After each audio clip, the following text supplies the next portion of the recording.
High students, आज हामी यो क्लासमा beam of electrons in electric field पढ्न गइरहेछौँ। यो क्लासमा हामी क्याथोड रे यानी नेगेटिभली चार्ज पार्टिकलको मोसन इलेक्ट्रिक फिल्डमा कस्तो हुन्छ भन्ने स्टडी गर्न गइरहेछौँ, जसमा चाहिँ यो डेरिभेसनमा हामी यो पाथ अफ इलेक्ट्रोनिक बीम कस्तो हुन्छ भन्ने कुरा स्टडी गर्न गइरहेछौँ। जसको लागि चाहिँ यसको पाथलाई स्टडी गर्नको लागि चाहिँ हामीलाई एउटा डायग्रामको जरुरत पर्छ हैन, एक्सपेरिमेन्टल अरेन्जमेन्टको जरुरत पर्छ, जो हामी यहाँ देखाएको छौँ। यहाँ के देखाएको छौँ भने दुईटा प्यारलल प्लेट्सहरूलाई सर्टेन डिस्टेन्समा सेपरेट गरेर राखिरहेछ, जो डी डिस्टेन्स लङ्गेस्ट छ। अब यो दुईटाको बिचमा हामी के गरिरहेछौँ भने इलेक्ट्रिक फिल्ड एप्लाई गरिरहेछौँ, जसको जो चाहिँ ब्याट्री अफ पोटेन्सियल भीले चाहिँ एप्लाई गर्छ। अब जब यहाँ हामी यो क्याथोड रे यानी कि इलेक्ट्रोनिक बीमलाई प्रोजेक्ट गर्छौँ इलेक्ट्रिक फिल्डमा भने एउटा पाथमा मुभ गर्छ, जो पाथको नेचर कस्तो हुन्छ त्यो हामी म्याथमेटिकली क्यालकुलेट गर्छौँ। त हेर्दाखेरि के हुन्छ भने यो दुईटा पाथको बिचमा जब हामी इलेक्ट्रिक फिल्ड एप्लाई गर्छौँ, यानी यो दुईटा प्यारलल प्लेट्सको बिचमा इलेक्ट्रिक फिल्ड एप्लाई गर्छौँ, त्यति बेला के हुन्छ भने इलेक्ट्रिक लाइन्स अफ फोर्सहरू यहाँ के हुन्छ भने इमिट हुन्छ पोजिटिभ चार्ज र नेगेटिभ चार्जतिर। यहाँ के छ भने यो पोजिटिभ यो अप्पर प्लेटलाई के गरेको छ भने पोजिटिभ प्लेट्स अफ ब्याट्रिज जोडिरहेछ र लोवर प्लेटलाई के गरिरहेछ भने नेगेटिभ प्लेट अफ ब्याट्रिज जोडिरहेछ, जसले गर्दा के हुन्छ भने यहाँ पोजिटिभ चार्ज हुन्छ भने यहाँ नेगेटिभ चार्ज हुन्छ। र हामी अलरेडी अगाडि क्लासमा डिस्कस गरिसकेका छौँ कि पोजिटिभ चार्जबाट इलेक्ट्रिक लाइन्स अफ फोर्सहरू इमिट हुन्छ र नेगेटिभ चार्जमा गएर के हुन्छ इन्ड हुन्छ। यहाँ हेर्दाखेरि के हुन्छ भने यो डिरेक्सनमा यसै इलेक्ट्रिक लाइन्स अफ फोर्सहरू इमिट हुन्छ। त यहाँ जहाँसम्म इलेक्ट्रिक लाइन्स अफ फोर्सहरू रहन्छ त्यो एरियालाई के भन्छ इलेक्ट्रिक फिल्ड भन्छ। त यो लाइन्स अफ फोर्स भनेको चाहिँ इमेजिनरी लाइन्स अफ फोर्स हो, जो इमेजिनरी लाइन्स एक्जिस्टिङ भएको एरियामा जब यो क्याथोड रेहरू इन्ट्री गर्छ त्यसले एउटा फोर्सको एक्सपिरियन्स गर्छ, जो फोर्सलाई हामी के भन्छौँ इलेक्ट्रिक फोर्स भन्छौँ। जो इलेक्ट्रिक फोर्स चाहिँ हामी कसरी क्यालकुलेट गर्न सक्छौँ, यो भनेको एफई हो, नोटेसन अफ इलेक्ट्रिक फोर्स हो, जसलाई हामी के भन्छौँ ई इन्टु ई भन्छौँ। यो ई भनेको के हो इलेक्ट्रिक फिल्ड इन्टेन्सिटी हो, जो इलेक्ट्रिक फिल्ड इन्टेन्सिटी भनेको के हुन्छ ratio of potential to the distance of separation between two plates. Therefore हामी यहाँ के गर्न सक्छौँ भने यो FE equal to V by D into E पनि लेख्न सक्छौँ। यो हाम्रो इक्वेसन 1 हुन जान्छ। अब यहाँ के गर्छौँ भने according to Newton second law of motion, जब यसमा चाहिँ यो पार्टिकल मुभ गर्छ भने यहाँ इनर्शियल फोर्स हुन्छ, जसलाई हामी कसरी क्यालकुलेट गर्न सक्छौँ भने according to Newton's second law of motion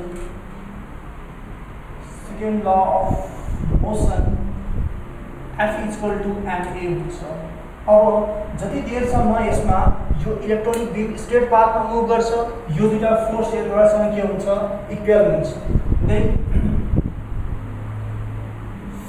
from equation 1 and 2 we get यो दुईटा फोर्स इक्वल भयो भने v by d into e equal to ma हुन्छ, जसमा a equal to हाम्रो के हुन्छ v into e by m into d हुन्छ। यो भनेको इक्वेसन 3 हुन्छ। अब हामी के गर्छौँ भने यो जो पाथमा यो नेगेटिभली चार्जबाट मुभ गर्छ त्यसको नेचर पत्ता लगाउनको लागि हामी के गर्छौँ भने हामी स्ट्रेट लाइनको इक्वेसन जो छ, जसलाई इक्वेसन अफ मोसन भन्छौँ, हामी इक्वेसन अफ मोसन जो छ त्यसलाई हामी युज गर्छौँ।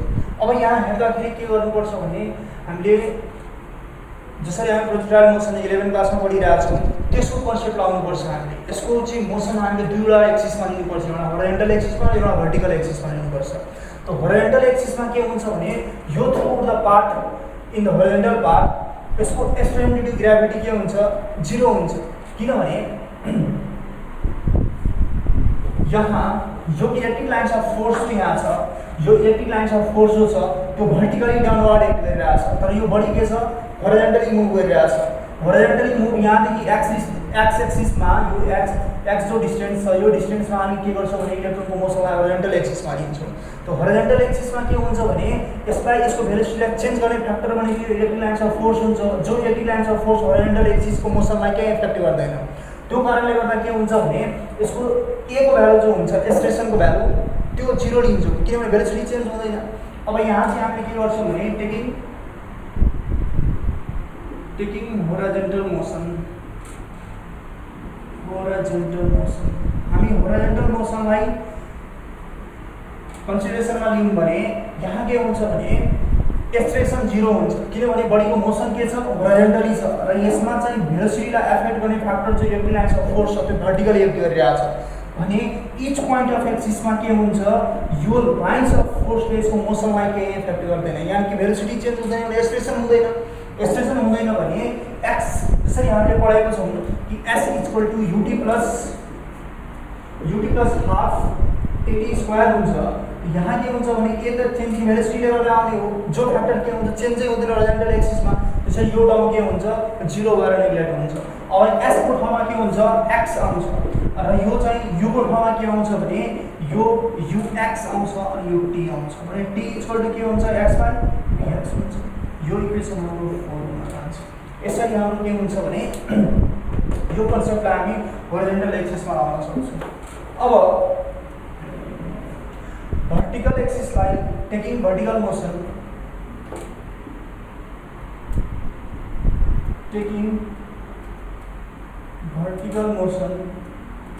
मोसनलाई हामीले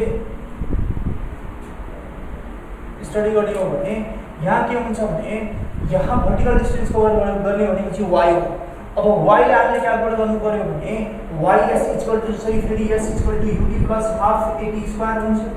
यो हाफ एटी स्क्वायर हुन्छ भने यसमा चाहिँ एटी यो एक्सप्रेसन हुन्छ, किनभने भर्टिकल मोसनमा इच पोइन्टमा पार्टिकललाई के गर्छ भने यो एटी लाइन्स अफ फोर्सले आफूलाई अट्र्याक्ट गर्छ, जसले गर्दा के हुन्छ भने यसको भेलोसिटीमा चेन्जिङ आउँछ। इच पोइन्टमा के हुन्छ चेन्जिङ आउँछ, जसले गर्दा यहाँ हाम्रो के हुन्छ भने एक्सप्रेसन एक्जिस्ट हुन्छ। तर यो जो छ इनिसियल भेलोसिटी त्यो यो पोइन्टमा के हुन्छ 0 हुन्छ, किनभने यहाँदेखि बढी यहाँसम्म जाँदाखेरि यहाँसम्म त होराइजन्टल भेलोसिटी छ, होराइजन्टल भेलोसिटी यहाँ आएर इन्ड हुन्छ र भर्टिकल भेलोसिटी स्टार्ट हुन्छ। त्यो भर्टिकल भेलोसिटी यो पोइन्टमा के हुन्छ 0 हुन्छ। अब फाइनली के हुन्छ भर्टिकल भेलोसिटी बढ्दै जान्छ, जेसुकै होस् बढोस् या घटोस् मतलब छैन। तर यहाँ के हुन्छ भने भर्टिकल भेलोसिटी यो पोइन्टबाट इनिसियली स्टार्ट भएर यो पोइन्टबाट के हुन्छ भने चेन्ज हुन्छ, जो कारणले गर्दा हामीले चाहिँ यो यसको ठाउँमा y लिने हो भने y equal to half a t square हुन्छ, हाफ एटी स्क्वायर। अब यो हाफ एटी स्क्वायर को अब a को भ्यालु हामीले यहाँ छ, t को भ्यालु यहाँ छ, सबै भ्यालु यहाँ सब्स्टिट्युट गर्यौं भने यसमा सब्स्टिट्युट गर्यौं भने 1/2 a भनेको v into e by m into d into t भनेपछि t स्क्वायर भनेपछि x square by vx square हुन्छ। अब यहाँ हामीले गर्ने हो भने यो x जो छ x जो भेरिएबल छ यो x भनेको कुन पोइन्टबाट डिफेक्ट हुन्छ भर्टिकली भन्ने कुरा हामीलाई थाहा हुँदैन, त्यो चेन्जिङ भइरहेको हुन्छ। त्यो कारणले गर्दा हामी x लाई भेरिएबल लिन्छौँ। बाँकी टर्म हेर्दाखेरि यो ब्याट्रीको जो पोटेन्शियल छ यो ब्याट्रीको जो पोटेन्शियल v छ त्यो अलवेज कन्स्ट्यान्ट रहन्छ, जति हामी कनेक्ट गर्छौँ त्यही हुन्छ। e बाइ m भनेको चाहिँ के हुन्छ भने स्पेसिफिक चार्ज हुन्छ, यो चार्ज अफ इलेक्ट्रोन हो, यो मास अफ इलेक्ट्रोन हो, distance of separation between two plates हो। अब यहाँ यो vx भनेको के हो हरिजन्टल भेलोसिटी हो, जो के हुन्छ थ्रू द पाथ कन्स्ट्यान्ट रहन्छ। यो x के हुन्छ भ्यारी भइरहेको हुन्छ, 1/2 को भ्यालु जहिले पनि 0.5 0.6 हुँदैन, त्यो पनि कन्स्ट्यान्ट भ्यालु हो। अब सब यो कन्स्ट्यान्ट भ्यालु हामीले के को टर्ममा लियौं र x लाई भेरिएबल राख्यौं भने यो जो छ हाम्रो यो y equal to kx square, यो भनेको हामीलाई के को इक्वेसन आउँछ भने पाराबोलाको इक्वेसनलाई यसले सेटिस्फाई गर्छ। त्यो कारणले गर्दा y equal to kx square भनेको के हुन्छ भने यो मोसन अफ पार्टिकल जो छ, जो मोसन अफ पार्टिकल हामीले सबै रिलेसनलाई क्याल्कुलेट गरेर सबै रिलेसनको हेल्पबाट जो इस्टाब्लिश गर्यौं त्यसले के प्रुभ गर्छ भने यो मोसन अफ इलेक्ट्रोन जो हुन्छ त्यो पाराबोलिक पाथमा आउँछ, किनभने यो y equal to kx square भनेको हाम्रो के हुन्छ भने पाराबोलिक पाथलाई प्रुभ गर्छ, सेटिस्फाई गर्छ। त्यो कारणले गर्दा यहाँबाट हामी के भन्न सक्छौँ भने hence the motion of electronic beam is in the parabolic path in the electric field, यस्तो भन्न सक्छौँ। त यहाँबाट हामीले गर्नुपर्ने चाहिँ डेरिभेसन यहाँसम्म हो। यसमा हुनुपर्ने यसमा चाहिँ लिनुपर्ने कन्सेप्टहरू चाहिँ धेरै छन्। अब त्यसमा चाहिँ हामीले यहाँ के लेख्नुपर्छ भने hence the motion of electron in the electric field is in the parabolic path, यो रिजल्टमा लेख्नुपर्ने हुन्छ यहाँ। अब एउटा कुरा के छ भने यहाँबाट जो यो पार्टिकल इजेक्ट आउट हुन्छ त्यो के हुन्छ भने केही एंगल बनाएर इजेक्ट हुन्छ। यानी कि कुनै पनि पोइन्टमा कुनै पनि पार्टिकलको भेलोसिटी सर्टेन एंगल बनाएर इजेक्ट आउट हुन्छ भने त्यसको म्याग्निट्युड जो हुन्छ दुईवटा कम्पोनेन्टमा रिजल्ट हुन्छ। एउटा हरिजन्टल कम्पोनेन्टमा रिजल्ट हुन्छ, एउटा भर्टिकल कम्पोनेन्टमा रिजल्ट हुन्छ। यो दुईटाको रिजल्ट आयो भने v हुन्छ। त्यो क्याल्कुलेट गर्नको लागि हामीले के गर्नुपर्छ भने यो vx मा भेलोसिटी के हुन्छ थ्रु द पाथ कन्स्ट्यान्ट रहन्छ, तर भर्टिकल भेलोसिटी जो छ त्यो इच पोइन्टमा के हुन्छ चेन्ज हुन्छ। जस्तो हामी 11 क्लासमा प्रोजेक्टाइल मोसनमा पढाएको छौँ के भने कि जस्तो कुनै पनि बडीको मोसन छ, मानौ यो पोइन्टबाट हामीले यसरी प्रोजेक्ट गर्यौँ भने यसरी बडी के हुन्छ भने आफ्नो पाथ कभर गर्छ। यहाँ हेर्दाखेरि चाहिँ प्रोजेक्टाइल मोसनमा हामीले के पढाएको छौँ भने जब यो पाथ इलेक्ट्रोन यो पाथ अटेन गर्छ भने इच पोइन्टमा यसको दुईटा भेलोसिटी हुन्छ, एउटा हरिजन्टल भेलोसिटी हुन्छ, एउटा भर्टिकल भेलोसिटी हुन्छ। एउटा हरिजन्टल भेलोसिटी हुन्छ, एउटा भर्टिकल भेलोसिटी हुन्छ। अब यसलाई स्टडी गर्दै जाँदाखेरि चाहिँ यो म्याक्सिमम हाइटको एउटा पोइन्टमा गएर के हुन्छ भने कुनै पनि पार्टिकलबाट म्याक्सिमम हाइट कभर गर्छ। त्यो म्याक्सिमम हाइट हामीले डिनोट गर्नको लागि एउटा कुरा के बुझ्नुपर्छ भने कि भर्टिकल भेलोसिटी जुन पोइन्टमा गएर बढीको 0 हुन्छ त्यो पोइन्टदेखि लिएर यहाँसम्म ग्राउन्डसम्मको पोइन्टलाई के लिन्छ म्याक्सिमम हाइट लिन्छ। यहाँ चाहिँ मानौँ यो vx भनेको हरिजन्टल भेलोसिटी हो, यो भनेको भर्टिकल भेलोसिटी हो, यो हरिजन्टल भेलोसिटी हो, यो भर्टिकल भेलोसिटी हो।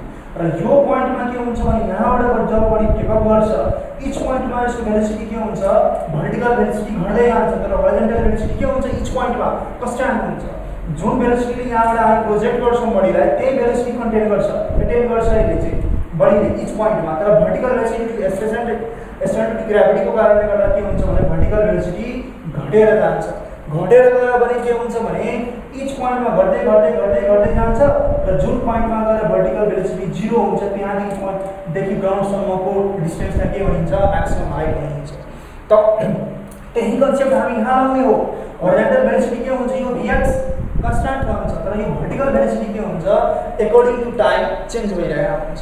त्यो यसलाई क्याल्कुलेट गर्नको लागि हामी के गर्छौँ भने जसरी v = u + 18 हामीले पढाएको छौँ, त v = u + 18 हुन्छ भने यो vx लाई हामी यो vy जो छ u + 18 हुन्छ। u के हुन्छ इनिशियल भेलोसिटी भर्टिकलमा इनिशियल भेलोसिटी के हुन्छ 0 हुन्छ, त्यसको 80 मात्रै हुनु भयो। a को भ्यालु हाम्रो के छ यहाँ छ, d को भ्यालु के छ यहाँ छ, दुईटा पुट गरेर हामी vy निकाल्छौँ र vx जस्तो त्यस्तै हुन्छ। त्यसरी हामी के गर्छौँ भने यो रिजल्टेन्ट भेलोसिटी निकाल्छौँ। त यसको लागि चाहिँ हामी के गर्छौँ भने यहाँ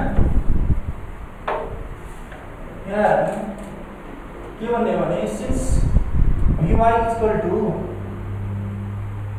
+ 80 त a भनेको के हुन्छ भने हाम्रो v * e / m * d * x / vx।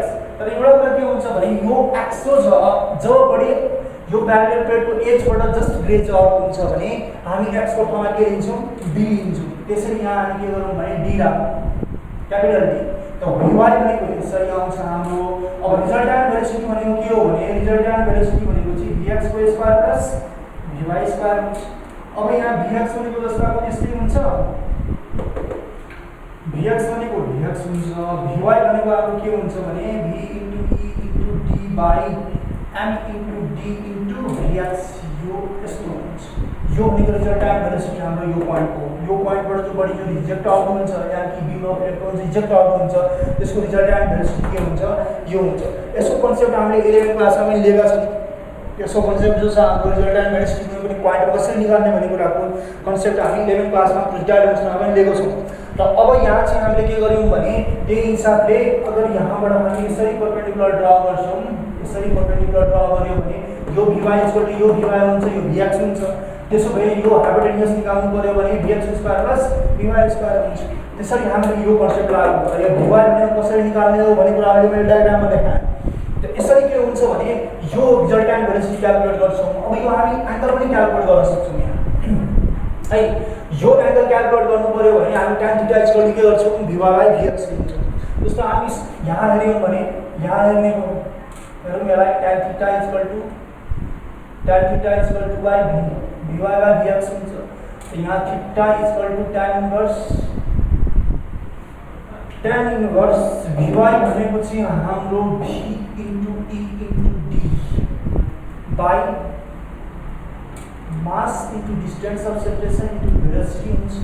अब यो के हुन्छ भने यो vy जो छ हाम्रो vx दुईटा हुन्छ यहाँ यो त vy बाट एउटा आयो अर्को vx पनि यहाँ छ यो स्क्वायर हुन्छ। यसरी हामी के गर्छौँ भने एंगल क्याल्कुलेट गर्छौँ। यो एंगलले के गर्छ भने यो जो यहाँ म्याग्निट्युड हुन्छ भेलोसिटी मानौँ त्यसलाई के गर्छ दुईटा कम्पोनेन्टमा रिजल्भ गर्ने काम गर्छ है। यो हामी 11 क्लासको भेक्टरमा पढाएको छौँ। त अब हेर्ने हो भने यो टपिक्समा हामीले बुझ्नुपर्ने कुरा के छ भने कि इलेक्ट्रोनिक बीम जसलाई के भन्छ इलेक्ट्रोनिक बीम भनेको क्याथोड रे हो। क्याथोड रे हामी के गर्छौँ भने हाइड्रोजन डिस्चार्ज ट्युबमा स्टडी गरेका छौँ है। त्यही इलेक्ट्रोनिक बीम जो हुन्छ जसलाई क्याथोड रे भन्छ त्यसलाई हामी के गर्छौँ भने यो इलेक्ट्रिक फिल्डमा चाहिँ मुभ गराएर यसको स्टडी गर्छौँ। यसको पाथ कस्तो फ्लो गर्छ त्यसलाई स्टडी गर्छौँ।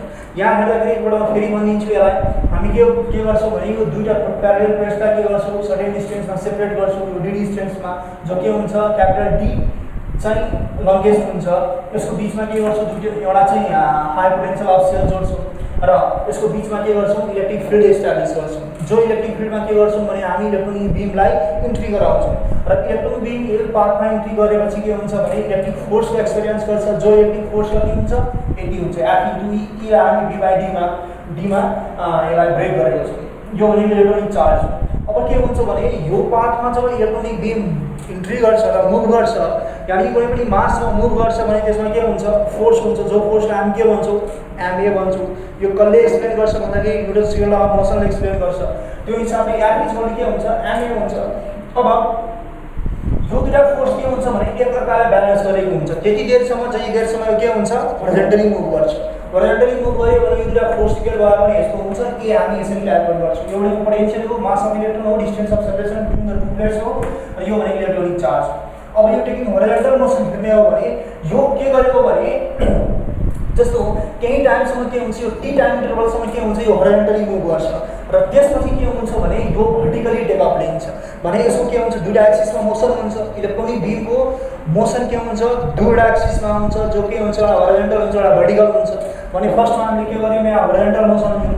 त हरिजन्टल मोसन लिँदाखेरि के गर्यौँ भने हामी हरिजन्टल मोसनमा चेन्जिङ फ्याक्टर जो हुन्छ जसले यसको velocity initial velocity final velocity change गरेर यसमा जो एक्सप्रेसन क्रिएट गर्छ त्यो पोइन्ट भने त्यो कुरा भनेको के हो इलेक्ट्रिक लाइन्स अफ फोर्स हो।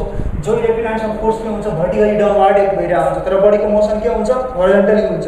हरिजन्टली भयो भने बडीको मोसन यो एक्सिसमा हुन्छ र लाइन्स अफ फोर्स यो एक्सिसमा एक्ट गरिरहेको हुन्छ भने यो कम्पोनेन्टलाई यो लाइन्स अफ फोर्सले के गर्छ चेन्ज गर्न सक्दैन। त्यो कारणले गर्दा एक्सप्रेसन के हुन्छ हरिजन्टल मोसनमा अलवेज 0 हुन्छ किनभने भेलोसिटी के हुन्छ कन्स्ट्यान्ट हुन्छ। कन्स्ट्यान्ट भेलोसिटी भयो भने एक्सप्रेसन के 0।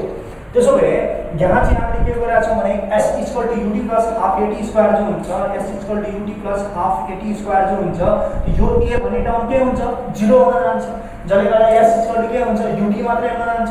S को ठाउँमा हामी के गरेका छौँ x राखेका छौँ र U को ठाउँमा के राखेका छौँ हामी Vx राखेका छौँ र यो के हुन्छ T हुन्छ time interval at which the body moves in the horizontal path. त्यसो भए x इक्वल टु के हुन्छ x बाइ Vx हुन्छ। अब स्टेपमा हामी के गर्छौँ भने भर्टिकल मोसन लिन्छौँ। भर्टिकल मोसनमा के थाहा छ भने हामीलाई कि यहाँसम्म हरिजन्टली मानौँ मुभ गऱ्यौँ भने यहाँसम्म हरिजन्टल भेलोसिटी छ। यो पोइन्टमा यसको भर्टिकल भेलोसिटी के छ 0 छ। त्यसो भए यहाँदेखि जब स्टार्ट गर्छ बडी त्यो भर्टिकल भेलोसिटी 0 भयो भने त इनिसियली के हुन्छ भर्टिकल यानी कि इनिसियल भेलोसिटी 0 भयो भने यसको त के हुन्छ भने इच पोइन्टमा जब माथि गइरहेको हुन्छ भने यसको भेलोसिटी चेन्ज हुँदै गइरहेको हुन्छ। भेलोसिटी चेन्ज गर्दै हुँदै गइरहेको छ भने यहाँ के हुन्छ डेफिनेटली एक्सप्रेसन हुन्छ। एक्सप्रेसन हुन्छ भने यहाँ के हुन्छ जसरी S equal to UT plus half AT square हुन्छ भने यो भर्टिकल भेलोसिटी के हुन्छ इनिसियली यहाँको भर्टिकल भेलोसिटी के हुन्छ 0 हुन्छ। 0 भयो भने अब एउटा मात्रै रहन्छ त्यसो भएर के हुन्छ भने S को ठाउँमा के हुन्छ y आउँछ। यो के हुन्छ हाफ AT स्क्वायर हुन्छ। 1/2 ए भनेको के हुन्छ VE/MD हुन्छ इन्टु x यो t भनेको के हुन्छ यहाँबाट भ्यालु पुट गर्छौँ हामी र यसको सबै टर्म के हुन्छ यो टर्म सबै के हुन्छ कन्स्ट्यान्ट हुन्छ यो x को भेरिएबल छ त्यसलाई छोडेर बाँकी सब कुरा के हुन्छ कन्स्ट्यान्ट हुन्छ त्यो कारणले गर्दा चाहिँ हामी सबलाई x लाई छोडेर चाहिँ हामी kx² लियौँ भने यो कन्स्ट्यान्ट लियौँ भने y = kx² आउँछ जो इक्वेसनले के प्रुभ गर्छ भन्दाखेरि यो motion of electron in the electric path जो छ त्यो प्याराबोलिक पाथमा मुभ गर्छ तो कसले सेटिस्फाई गर्छ यो इक्वेसनले सेटिस्फाई गर्छ ओके तो यहाँ जो हामीलाई क्वेशन सोध्छ कि derive the expression in which derive the expression of motion of electron in the electric path भनेर चाहिँ हामीलाई एक्जाममा क्वेशन सोध्यो भने हामी यहाँसम्म गर्छौँ र यहाँ के लेख्छौँ hence the motion of electron in the electric path is in parabolic path त्यसपछि हामी के गर्छौँ भने यहाँ चाहिँ हामी यहाँबाट जो बडी इजेक्ट आउट हुन्छ त्यसको रिजल्टेन्ट भेलोसिटी v हुन्छ त्यो vy र vx को टर्ममा हामी के गर्छौँ क्याल्कुलेट गर्छौँ जसमा vx के हुन्छ थ्रु द पाथ कन्स्ट्यान्ट रहन्छ vy के हुन्छ यहाँ चेन्ज हुन्छ त्यसो vy निकाल्नको लागि हाम्रो के हुन्छ इनिशियल भेलोसिटी यहाँ 0 हुन्छ जसरी हामीले u + 80 पढाएको छौँ यो फर्मुला भनेको हामी के गर्छौँ भने v = u + 80 पढाएको छौँ अब यसमा चाहिँ के हुन्छ भने यो भने फाइनल भेलोसिटी इनिशियल भेलोसिटी यहाँ भर्टिकल के हुन्छ 0 हुन्छ त्यसो भए हाम्रो यो 0 हुन्छ 80 बाँकी रहन्छ a को भ्यालु यहाँबाट पुट गर्छौँ t को भ्यालु यहाँबाट पुट गर्छौँ a को भ्यालु यहाँबाट t को भ्यालु यहाँबाट पुट गर्छौँ के र v हामी क्याल्कुलेट गर्छौँ र अर्को कुरा यहाँबाट कति एंगलमा यो पार्टिकल इजेक्ट आउट हुन्छ भने कुरा निकाल्नु पर्यो भने हामी के गर्छौँ भने यहाँबाट दुईटा परपेन्डिकुलर ड्रा गर्छौँ र यो राइट एंगल ट्रायंगल जो हुन्छ यो राइट एंगल ट्रायंगल त्यसबाट tan θ = vy गरेर हामी के गर्छौँ भने vy को भ्यालु पुट गर्छौँ यहाँबाट यहाँ चाहिँ vy क्याल्कुलेट गरेर छौँ त्यसको भ्यालु पुट गर्छौँ vx त्यस्तै हुन्छ त्यसले गर्दा यहाँ के हुन्छ vx स्क्वायर टर्ममा आउँछ यसरी हामी के गर्न सक्छौँ कति एंगलमा बडी यहाँबाट इजेक्ट आउट हुन्छ भने कुरा क्याल्कुलेट गर्न सक्छौँ त यसरी के छ भने इलेक्ट्रोनिक बीम जो हुन्छ जो इलेक्ट्रिक पाथमा इलेक्ट्रिक फिल्डमा कुन पाथमा मुभ गर्छ भन्ने कुरो क्याल्कुलेट गर्नु पर्यो भने हामी यसरी म्याथमेटिकली क्याल्कुलेट गर्छौँ त्यो खासै धेरै इम्पोर्टेन्ट कुरा धेरै कम्प्लिकेसन यहाँ केही छैन यसमा चाहिँ के छ भने यो पोइन्टबाट न्युमेरिकल्स एक्जाममा डेफिनेटली सोध्छ धेरै नै सोधिरहेको हुन्छ त्यो कारणले गर्दा हामी यसबाट धेरै न्युमेरिकल्सहरू सल्भ गर्छौँ अब यसमा केही नबुझेको कुराकानी हुन्छ भने कमेन्ट्स बक्समा हामीलाई चाहिँ कमेन्ट्स गर्नु होला हैन त यसमा चाहिँ इलेक्ट्रिक फिल्डमा चाहिँ स्टडी गर्नुपर्ने कुरा चाहिँ इलेक्ट्रोनिक बीमको एटी हो है याद राख्नुपर्ने कुरा के छ भने न्युमेरिकल्सको लागि यो जो फर्मुला छ धेरै नै इम्पोर्टेन्ट छ यो फर्मुला याद बनाउन भने धेरै न्युमेरिकल्सहरु बन्न सक्छ हाम्रो अर्को कुरा के छ भने यो फर्मुला यो पनि धेरै इम्पोर्टेन्ट हो र यो पनि यहाँबाट पनि न्युमेरिकल्स सोधिरहेका हुन्छ यहाँबाट पनि न्युमेरिकल्स सोधिरहेका हुन्छ यानी कि यो डेरिभेसन जो छ एक्जाममा डेरिभेसन भन्दा न्युमेरिकल्स यो पोइन्टबाट धेरै नै आउने गरिरहेको हुन्छ त्यो कारणले गर्दा यो थ्योरी पनि त्यतिकै आइरहेको हुन्छ न्युमेरिकल्स पनि त्यतिकै आउँछ तर जेनरली न्युमेरिकल्स यो पोइन्टबाट सोधिरहेको हुन्छ है कस्तो न्युमेरिकल्स सोधिरहेको हुन्छ भने यहाँबाट हामीलाई भनेको हुन्छ कि मिडवेबाट पास भइरहेको छ इलेक्ट्रोन भने मिडवेबाट पास भइरहेको छ यो 2 सेन्टिमिटरमा छ यो मिडवेबाटै बीम अफ इलेक्ट्रोन पास भइरहेको छ भने भर्टिकल डिफ्लेक्सन कति हुन चाहिँ आन्सर त्यो क्वेसनमै दिएको हुन्छ है यसमा चाहिँ के हुन्छ भने जस्तो 2 सेन्टिमिटरमा सेपरेट छ यहाँदेखि यहाँसम्म 2 सेन्टिमिटर छ र यहाँबाट मिडवेबाट पास भएको छ भने के हुन्छ नियरली 2 सेन्टिमिटरको यसको भर्टिकल डिफ्लेक्सन हुन्छ है यो जो हामी के छ भने यो फर्मुलाबाट क्याल्कुलेट गर्न सक्छौँ ठीक छ ओके त यो भिडियो पछि हामी के हुन्छ भने म्याग्नेटिक फिल्डमा यो इलेक्ट्रोनिक बीमको स्टडी कस्तो हुन्छ त्यो कुरा हामी स्टडी गर्छौँ त्यसपछि चाहिँ हामी एउटा डेरिभेसन अझै बाँकी रहन्छ त्यो सल्भ गरेर त्यसपछि बल्ल हामी के हुन्छ न्युमेरिकल्समा आउँछ त यसको यति कन्सेप्ट हो केही नबुझेको कुरा छ भने कमेन्ट्स गर्नु होला है ओके थ्यांक यू